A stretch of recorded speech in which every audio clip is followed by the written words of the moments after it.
All right, so I got 5 main takeaways from watching the game back, which it's difficult to watch 2 bad teams. I mean, Dallas played well in certain areas. Was the first half as horrid as it felt? Yeah, it was a brutal watch. Like, and I mean, it's one of those things where there was a series where like my mother-in-law was waiting to go to another Thanksgiving event, then head on over to WinStar later on at night, and my father-in-law never like puts his foot down. Like if my mother-in-law's like, "All right, time to go," he gets up and he goes. But he's such a diehard Cowboy fan. He goes, "No, we're going to stay for the first half." He said that early on.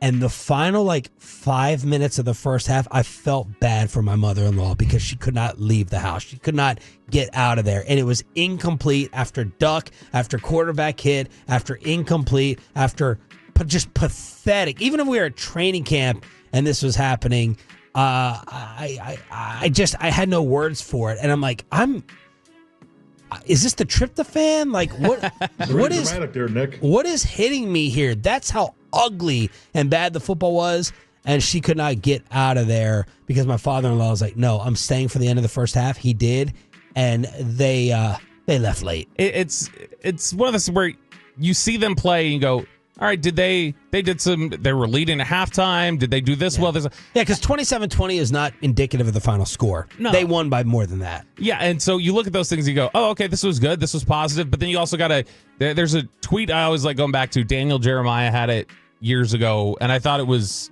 it's good to apply in a lot of different areas.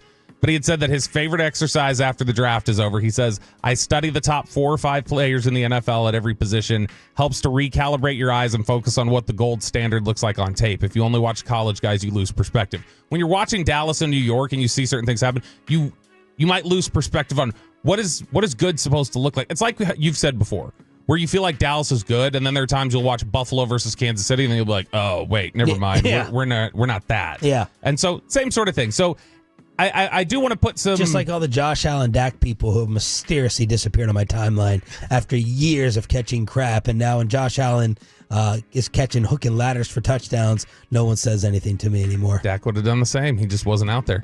All right, 5... Yeah, his leg would have hooked into the stands when it came off like a Mr. Potato Head. 5 big takeaways off of the Dallas versus Giants tape. Number 1, everyone on the offensive line was pretty good except anyone they lined up at left tackle. Guyton was not good at all before he had gotten hurt, which I noticed something interesting pregame. They're out there working out in the end zone. So Slater and I are standing up back there for her live shots, and the offensive defensive line come over and do their one-on-ones right behind us, like to the point that I'm always concerned somebody's going to run into Slater. But they're right behind us. And they should be like, here's my number. Guyton won a rep, I think, against Golston or somebody. So he had this rep in the end zone, and the joy he seemed to get from it, and the joy the coaches were getting from it, and it almost felt a little like, hey, you needed that. You needed that victory here in the pregame where it's just like, man, is his confidence really low right now? Like, that was the impression I got from it, was like they needed to build him up really big in that moment and say, man, great job. That's what you're capable of. And that was for who? With Guyton in the end zone before the game. But interior O-line numbers from PFF. Tyler Smith, 42 pass snaps, 0 pressures. BB, 42-0. Hoffman, 42-0.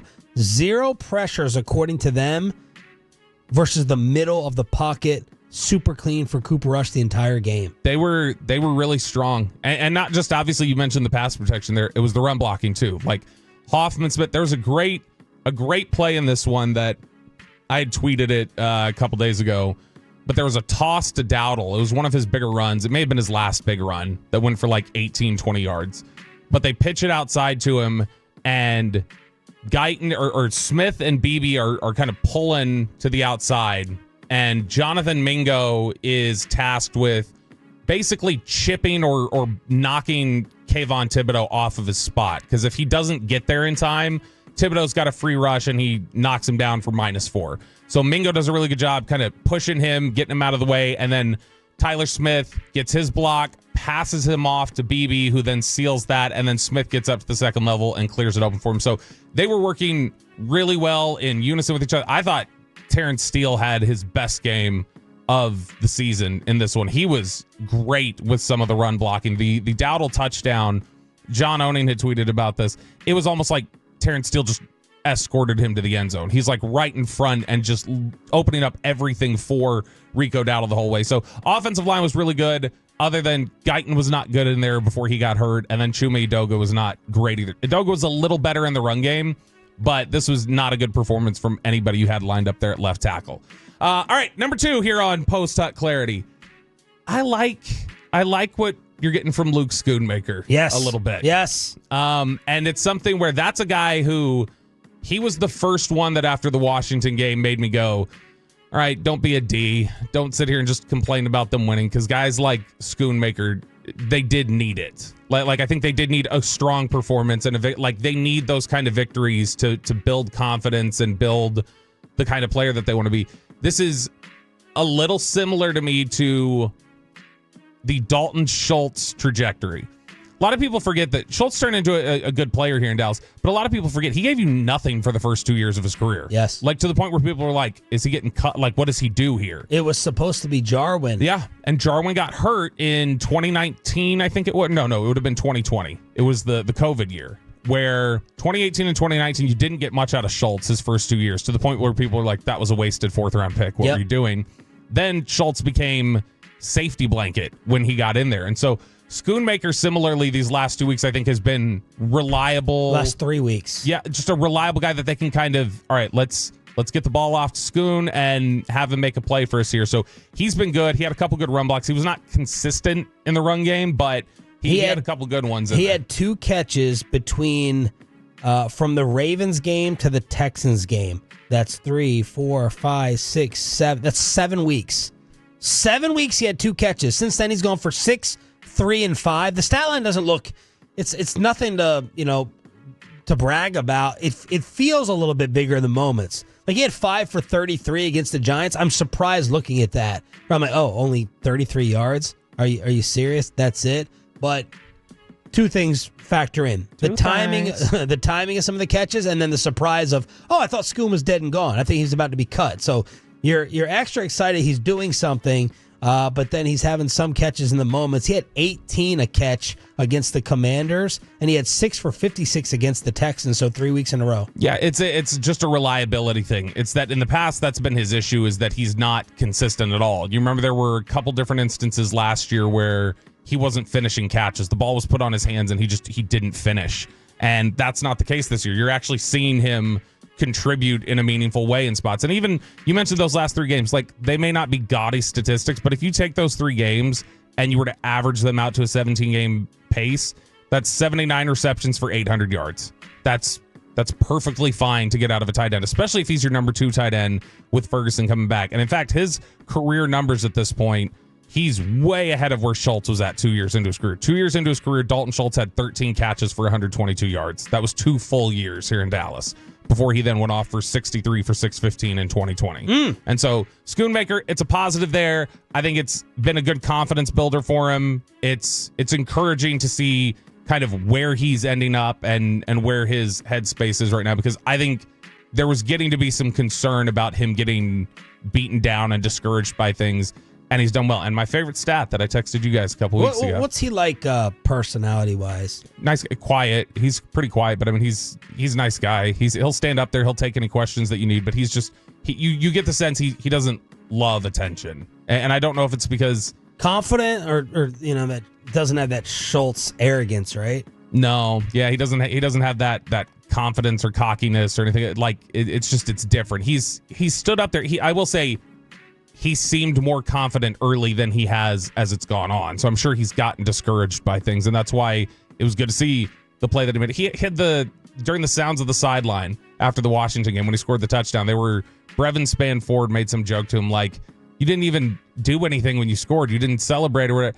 And Luke Schoonmaker told him like, I didn't know what to do. Like, I got in there and I didn't know what to do. It's not his style. He's not a lot of flash. It's a Michigan tight end, for goodness sake. All right, Post That Clarity here on 105 through the Fan. Number 3, and we referenced it a little bit at 620. This was Micah Parsons' most dominant game of the season. He was every bit as good as it seemed live on television. He was got the turducken after, as they showed 400 million times. He was absolutely dominant and just wrecking shop. Evan Neal could not do anything when he was lined up against him. But look, I mean, Zimmer's had a lot of different things that he started to do with Micah Parsons in terms of lining him up to play a legitimate defensive tackle position. Like, he's playing 3 technique on some of these snaps. And it's something where when you want to take advantage of the interior a little bit, when your guys aren't doing it, when Mozzie Smith isn't giving you pass rush, or when Osa has been a little hot and cold at different points of the season, it's a good way to try and generate, all right, obvious passing down. Let's just let Micah rush from the interior, hand in the dirt. Not even, stand up there and show blitz. Like, let's just have him hand in the dirt rush. And he was absolutely fantastic in this game, just wrecking shop consistently. Nobody could block him. He was blowing plays up. He was assignment sound. He was doing everything that he needed to, and just was really, really impressive. He's been really good since he got back from the injury. I felt like he was playing sound, like he was playing assignment sound, and he was being disciplined before he got hurt. But he obviously wasn't wrecking shop the way that he had. Is Zimmer doing much different things with him? Yeah, than what he was before the injury, or just other than year. Quinn. Yeah, it's been different. He's giving different looks than Quinn did. Quinn generally was just, we're going to stand him up over here and we're going to rush him. Sometimes we'll send him on a twist. There's a lot more trying to disguise what Mike is doing, or shifting him around and moving him around. And Mike has bought in. Mike has bought in more on run defense and doing his job this year than he has in any other year of his career. And so that's probably a credit to Zimmer. All right. 4 games in a row. Uh-oh. Makes it a trend. Hold on. Don't go off the highway, y'all. 10-2. 10-2. It's 4 games in a row, so you have to say it's a trend. And that's Mozzie Smith has settled into being a good run defender. Which is what he was supposed to be instantly. He was supposed to be that guy from day one. There was not supposed to be a learning curve with the run defense. Now, he's still not very good rushing the passer. He got half a sack, which felt half sack, 3 tackles, and a quarterback hit. Felt a little generous to, now that he's got that half a sack, felt a little cheap in terms of his inclusion on the stat line, because he had been, I think, the most pass rush snaps in the NFL without a sack this season until that. And so that one gets him on the sheet a little bit, but it also feels like, okay, I don't know how realistic that is. But he's somebody who is... Is that from the home scorekeeper? Who gives out the stat No, lines? that's NFL Game Stats and Information does it. And so they credited it to him, and he was good in this game against the run, and he's been good for 4 weeks now, where he's not getting blown off the ball. He's not getting moved out of the gap like he had been consistently. His get off time at the snap is much better. That's been one of his big issues throughout his time here in Dallas, is just he doesn't get off the ball well. And so you'll slow it down if you're just kind of slowing it down and watching tape back and pause it. All 5 offensive linemen are getting out of their stance. 3 of the 4 defensive linemen are getting out of their stance, and Mozzie's still handing the dirt looking like it's pre-snap. But that's not been as much of the case lately. And when he's getting off well, when he's jumping the snap well, I'll be RJ. Yes, when he's jumping the snap well, he's difficult to block because he's powerful and he's really athletic. When he's slow and they can get hands on him, they can neutralize him pretty easy. So he's been good. And then last note here, number 5, Kevontae Turpin needs to be more involved in the passing game. It's something where, and not in the way that they have involved him consistently throughout his career, which is, all right, we're going to send you on a go route every now and then, but mostly we're going to just throw you smoke routes and we're going to get you involved in screen passes and do things like that. No, like, he needs to be running stuff towards the middle of the field, in breaking routes, slants, stuff where he can get off the line of scrimmage, create separation really quickly, and you can get the ball to him on the move. Because they have not done enough of that. I'm going to preface this with a Jerry Jones statement. Analogies and comparisons get you in trouble. Turpin is this team's version of Tyreek Hill. Yeah. Right now, anytime he touches it, there's a fear factor on the other side. He's that dangerous right now. That's what it feels like. 3rd and 10, took the Cooper Rush smoke screen pass for 30 yards, stepped on the gas to a 1st and goal at the 8, setting up the Cooks touchdown catch. He thinks he's taken back every single return. Everyone thinks he's taken back every single return.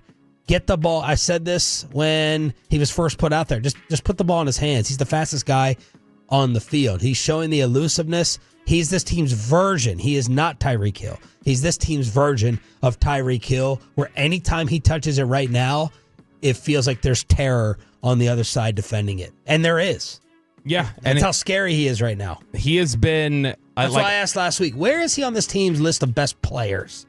And you put him outside the top 10. I get it. I understand why. But he's their most dangerous player after Lamb right now to me. Yeah, and I mean, he's somebody who I think that...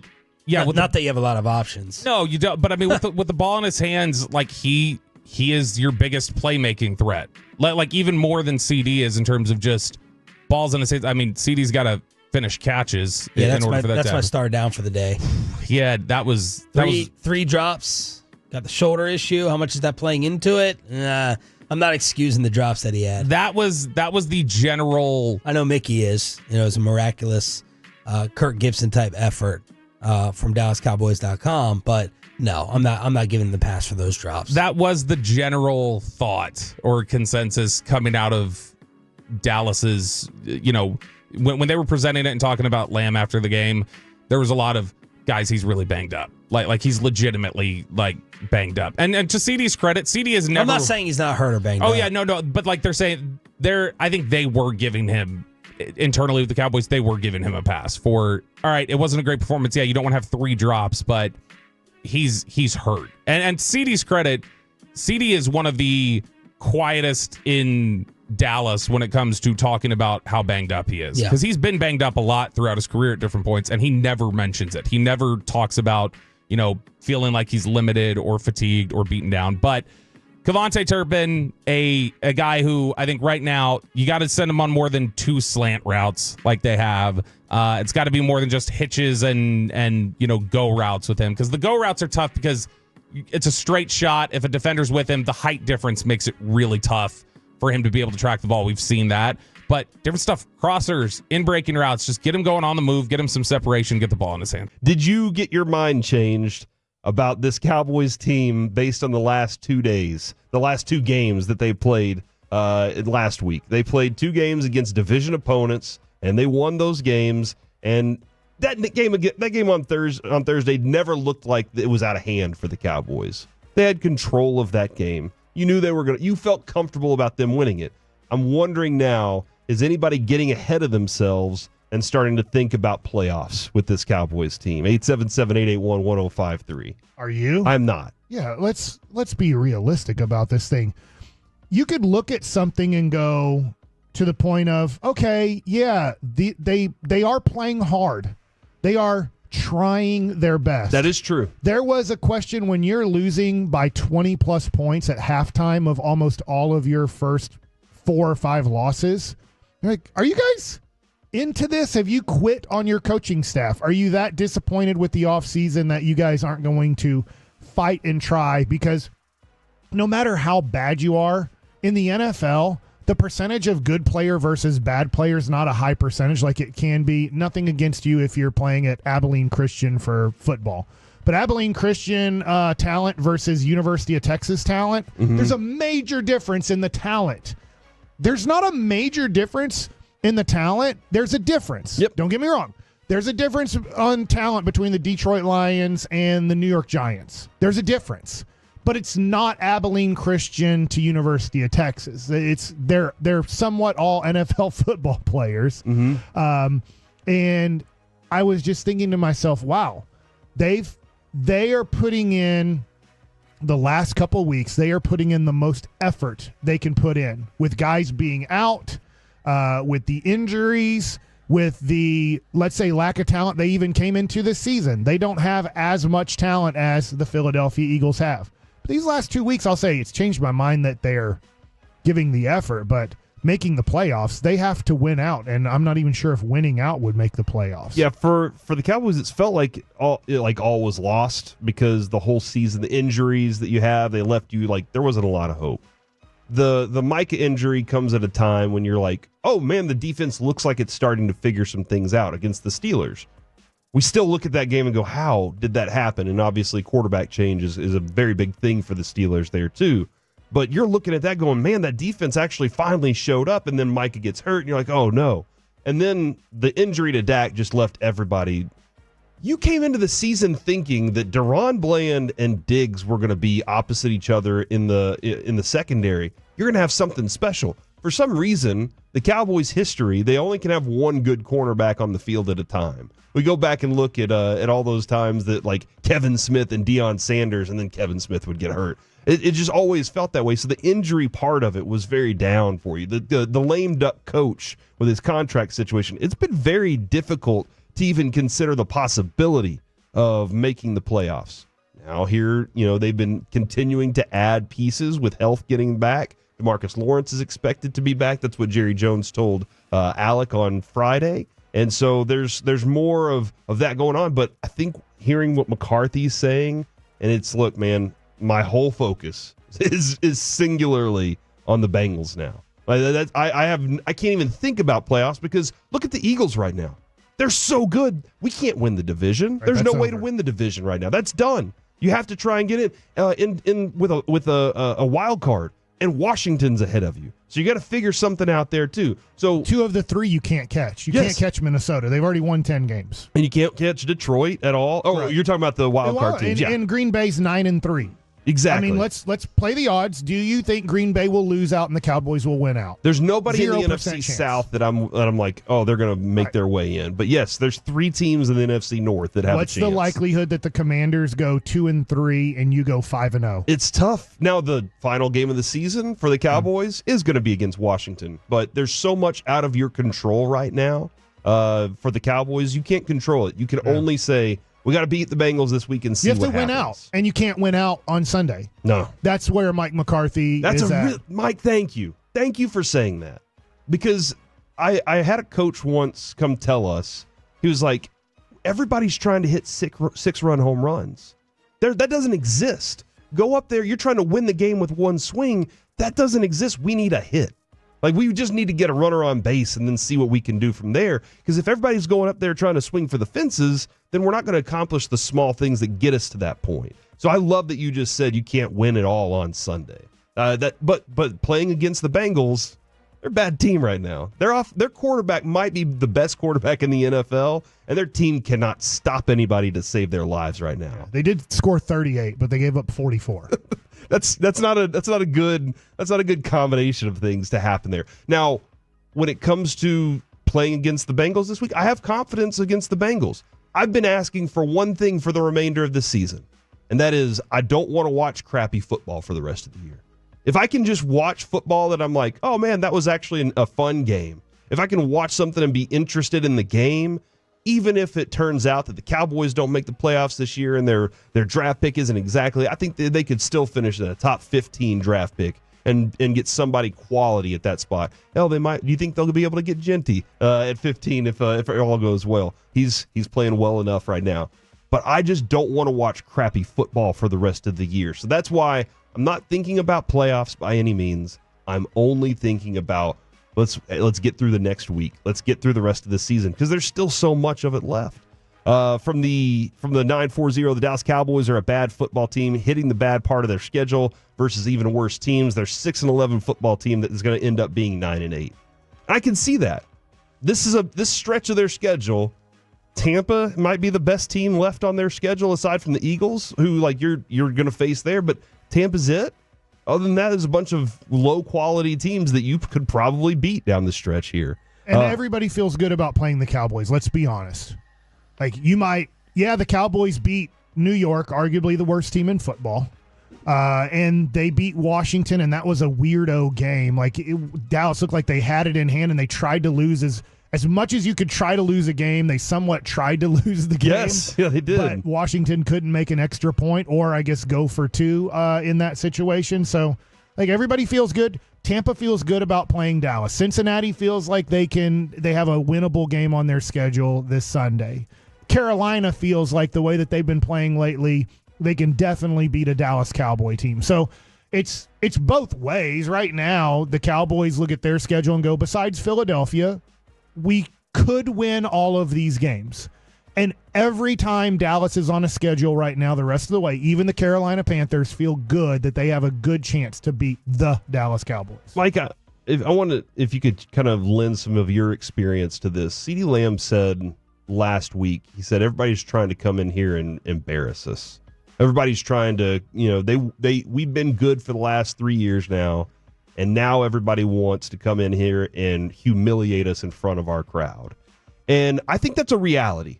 If we get the chance to beat the snot out of the Yankees, I want my team to beat even if they're down. I just want to be like, good. Yeah. We took them. We just humiliated them. And I wonder what that's like for other teams, knowing we're going to play the Cowboys, and they're not in a good way this year. This is our chance to be on all the headlines tomorrow.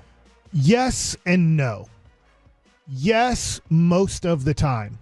If you ever got to play the Yankees and they were in a down year and it's only half full, it feels weird being there. Does that make sense? Fenway Park, Yankee Stadium. Yeah, no, for sure. Chavez Ravine. If you go and you play a team that you're like, dude, this is like fun. We're getting to play one of the major market teams. This is going to be like a different environment. And then you get there and you're like, this is weird. It's kind of like a dead. minor league There's park. like people missing. Like it's not like a close to And a they're solder, not into the game. right? So I think yes, but I think at this point, going to a Thanksgiving game, and look, the Giants are horrible, especially with Drew Lock. But I'm sure it's weird going to a Thanksgiving game and seeing 10,000 people not in their seats at the start of the kickoff. Like you're like looking around and there's empty seats, and then you're kind of like, boy, there's not really a environment here that we thought there was going to be. This isn't like playing the let's go after the Cowboys. Yeah, Baltimore got to feel that way. Detroit got to feel that way. That was before the Cowboy fans pretty much gave up and are trying to give away their tickets, and they're struggling to even give away their tickets. Like, so I do think it's a little bit different, and I don't think, my opinion, we'll see, I don't think beating the Giants on Thanksgiving afternoon, I don't think that's bringing all the Cowboy fans You back. don't think it flipped that environment right back to where it was? That's interesting because I think tickets are really cheap for Sunday's game against Cincinnati. Little C note here for a little Cowboys news of the evening. Have a couple of different things to work with you on. Now, first one, just a question for Brian. Where are we? Scooney has 3 or 4 games in a row where he's actually productive. Mozzie Smith, Mike McCarthy, last hour press conference said had a solid game. Yeah.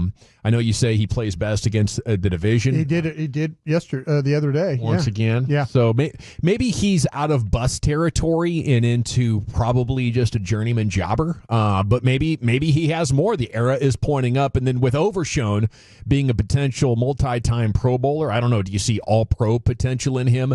How do we reflect now on that 2023 draft class, Brian, as we near the end of season 2 for these guys? Just kind of look at with the thing with Mozzie, the one thing in the game the other day, and it even happened in the Commanders game, is he's not the last guy off the ball.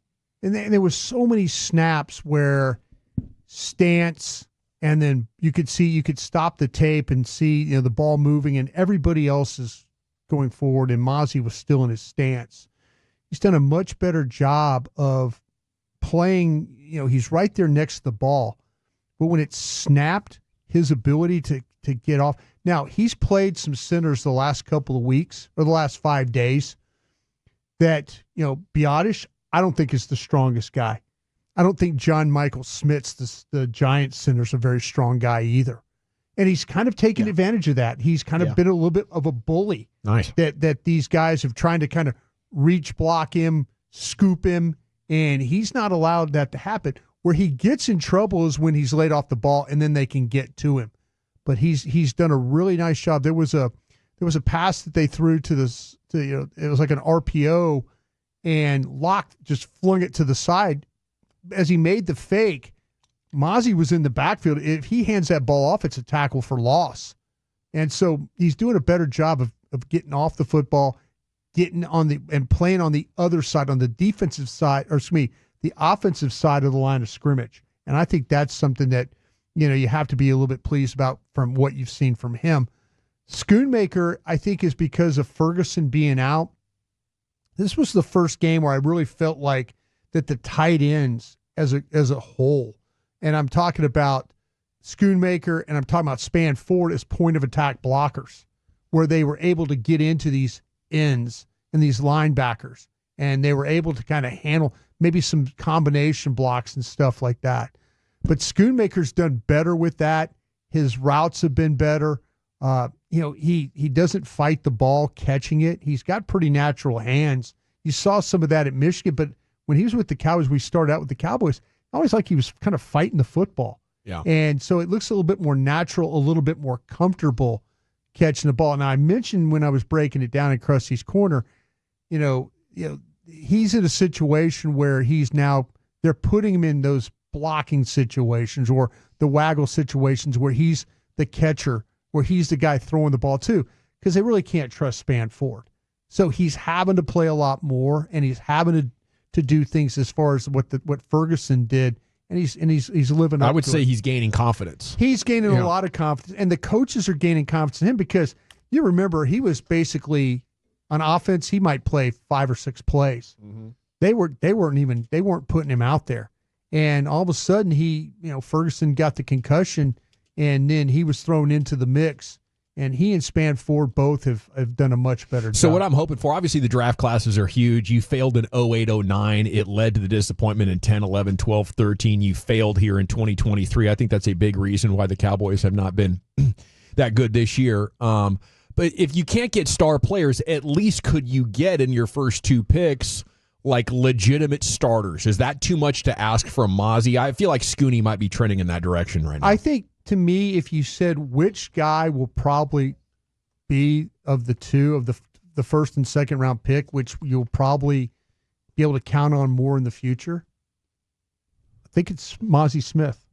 Oh, yeah. I think Scooney's got a little bit of that injury question too, where he's been banged up, college and since he's been, so that's always kind of lurking. You're starting to see. I really do believe this about Mozzie Smith. He's one of those guys, if it's positive, if he's feeling. Remember watching him getting coached up? I mean, they were coaching him hard every day. But they were also like, when he would do good, they would like, okay, praise him. They were, Moz. Mike Zimmer's like, Mozzie's doing fine. Mozzie's doing, Mozzie's a very sensitive guy. I mean, a very sensitive guy. And he's one of these players that I think you almost have to like, he needs the words of affirmation. You have to put your arm around him and like, all right, man, hey, just keep hanging, keep going. You're doing fine, And I think that's how he's playing right now. There were times, where we've had our guys on the station go in the locker room, and Mozzie's over there even after a win was kind of broken down, sad, upset because he knew that he didn't play. I think it's important to him that way, but he definitely needs somebody to keep telling him. And the film has shown that he's getting better. Words of affirmation are his love language. I wonder if that's part of the draft process. Yeah. Trying to get to know these guys. And it helps that Osa's balling out next to him. Yeah. I don't need players that need affirmation. I need players that. Oh no, there's question. I mean, but he has come. Last season, you used the word bust. Absolutely. This season, I think you have a player that the more that he plays and the more confidence he gets, you'll probably have a player you'll be happy with in the coming years. Okay, start thinking about what you're hoping to learn about this Cowboys team, or you think we're going to learn about this Cowboys team in the final 5 games of the season. I want to ask you about these final 5, though. Bengals, Panthers, Bucks, Eagles, Commanders. Over, under on wins the rest of the way. I'm going to set it at 1.5. Is that the right number, or are you taking over or under? I think that's a perfect number because I'm looking at this and thinking if they get to 7, that might be the max. Like I think 7 and 10 probably the way. I don't know that they're going to be able to beat Cincinnati this week, right? I'd probably take the Bengals today. I mean, I think offensively, Cincinnati's going to present a lot of problems, even though the Cowboys' defense is playing well, and Cooper Rush is 1-0 in matchups against Joe Burrow. If you're looking for positivities here, huh? What do the trends say? The trends are saying maybe the Cowboys are going to win this one, but you matched up well against Washington. I don't think you're going on the road and beating the Eagles. You typically don't play great on the road there anyway. If you're going to win one, it'll be at AT&T Stadium. Bucks, I think they're going to be fighting for a division title. They're going to have a lot to play for. So I think best case scenario might be 2 more wins out of this. Yeah, I kind of look at. I would be surprised that they beat the Bengals just because of how much they're going to have to score. Carolina seems like you probably evenly matched there, maybe a little bit better. The Buccaneers, you mentioned, they'll be fighting for the division. Eagles will be fighting for the number 1 seed, and the Commanders will be fighting to get in the playoffs. So you've got teams that are going to have to win games. So you're not going to get a break on any of these. Man, that snow got deep last night on the field in Buffalo. I switched over and I was watching this Ben Stiller Christmas movie, The Nutcrackers, with my girls. Was it any good? Pretty good. Okay, I would recommend it for family viewing. There is some moderate. Joking nudity? No, just joking. They had a little impromptu sex ed class there in the homeschool, and they were describing some anatomy. So I did want to let people know about that. But I'd recommend it. Okay, Cowboys will learn these 4 things during their final stretch of the season. What was that I said? Learn. Okay. We go to Blogging the Boys. Okay, they have 4. Number 1, it's time for Zach Martin to retire. I think he's going to bounce back and get a check from somebody off a reputation and off the film that he puts out now that he's healthy. So I don't think the Cowboys will want him back. I'm excited about the future of Brock Hoffman, but I think a team will make it really, really compelling for Zach Martin to return, and it's hard to turn down $10-12 million. They should feel good about bringing back Rico Dowdle. I agree with that. I think if you get into rounds 2, 3, 4, and you're staring at the board and you have other positions, I'd be comfortable with Rico next year. I don't think he is a superstar by any stretch of the imagination, but I think he is good enough. And when they have gone to him, they've been rewarded. Yeah. Wide receiver needs to be addressed. Yeah. Definitely needs some receiver You mentioned help. about the 2023 draft. I think you have to look at Tolbert's situation too. Him and Brooks both. I think I was expecting a lot from Tolbert. I just haven't seen as much as I thought I was going to see. Those are like 4th and 5th wide receivers or maybe practice squad guys, just kind of. I think Brooks is better than Tolbert. Like I would take Tolbert over Brooks. Take Tolbert over Brooks? I would myself. Okay, and then Chauncey Golston deserves a short-term extension. If a short-term extension for efficient spending is on the table, I think you got to take advantage of that with their needs along the defensive line.